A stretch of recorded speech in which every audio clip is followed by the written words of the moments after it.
So I've been thinking a lot recently about the idea of someone being credible in the information that they give, and what really qualifies someone to speak on a topic, uh, just whatever it may be, and raise a point and be respected because of their background or their credentials, and what we societally hold as important points to touch on. And it makes me think a lot about the YouTube community, especially with the fitness realm of that, and a video that Johnny Candido posted a week or so ago about how, the topic of the video is YouTubers are overrated.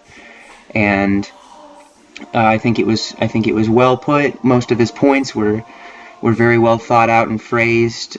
He's usually pretty careful about that, and was very respectful in the way that he put it.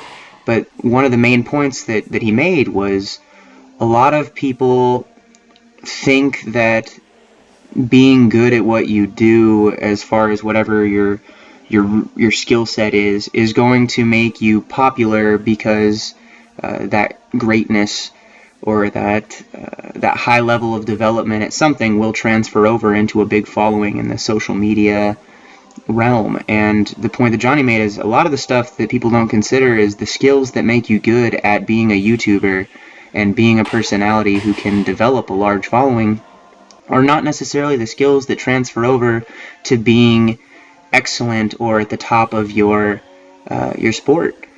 And I think he nailed it with that. There's a lot of people that are very, very, very successful in powerlifting who are not very well known. Even in the powerlifting community, there's a lot of people that you'll hear about them and be like, why did I hear about this guy before?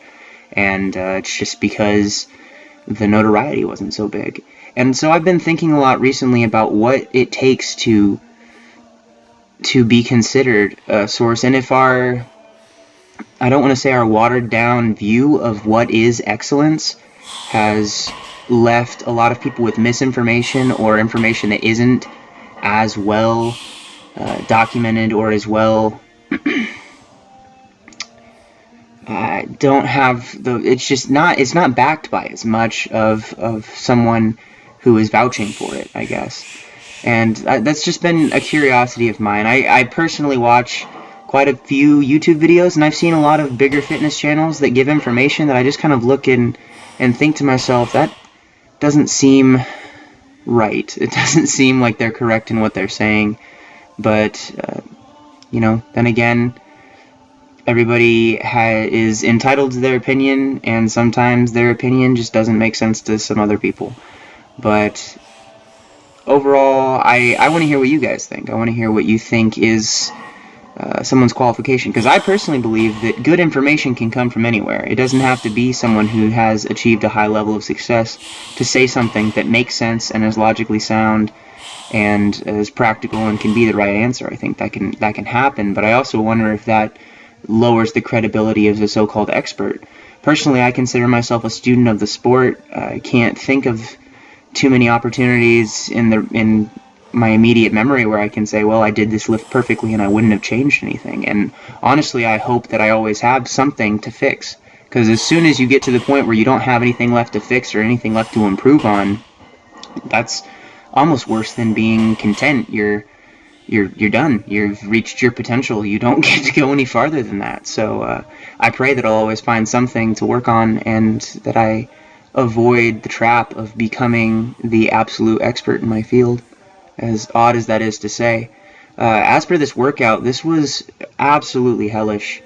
I think the reps looked alright on film, but for the most part, I was really feeling beat down. This is my third deadlifting session in about 7 days, and a lot of those sessions didn't feel great in and of themselves. They've been alright, but I've had some pretty heavy pulls. Not heavy like in a maximal standard, but considering that I still haven't used my knee sleeves or my belt for anything, my lower back and my legs and everything is just kind of beat up right now. And the benching as well, I did the 4 sets of 295 and I did the 6 triples at 315, none of which are crazy high weights, but just put them all together and it's a lot of volume. And one of my goals has been to keep track of and improve on my volume every week in this. and it just takes a toll. I'm in week 4 of this 6-week training block, and I'm seeing the end, but it is definitely living the grind right now. So thank you guys for watching. I hope you found the content entertaining or interesting or something. If you did enjoy the video, please leave a like rating, share it with your friends.